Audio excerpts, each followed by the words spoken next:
Akal welatynyň Bäherden etrabynyň garagan owasynyň çägini bina edilen ukuyuply kärdeşler husus kärhanasynyň gaz beton önümlerini önürýän kärhanasynyň umum tutýan meýdany 25 hektara barabardyr. Ýylly 70 000 tonna gowy guruluşy garyny materiallaryny we 180 000 metr kub gaz beton önürmek maksady bilen gurulan bu kärhanada daşary döwletlerden getirilen iň kämil tehnologik enjamlar oturdulan. Kärhana çägi ýugulýan, gowy guruluşy garynlaryny önürýän, gaz beton bloklaryny önürýän, dik degirmen we hek önürýän bölümlerden ibaratdyr. Çeýi mallaryň agla bölegi öz döwletimizde önürilýän önümlerden ibaratdyr. Käbir goşunlar bolsa Germaniýa we Türkiýe döwletiniň getirilýär. Okuyuply kärdeşler husus kärhanasynyň dik degirmen bölümini önümçilikde ulanýan hek daş we gips belli bir ölçegde uwelýär. Kärhanada çeýi mallary döwýän bölümüň bardygyny aýtmak gerek.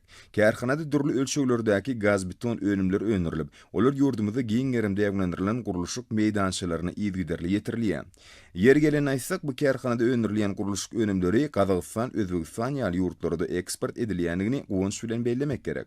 Bu ýerde ýüzden gowrak adamlaryň işlemekler üçin iş orny döredilendir. Şeýle-de işgärleriň has önürjilikli zähmet çekmekler üçin oňoýly durmuş we iş şertleriniň döredilendigini aýtmaklyk gerek.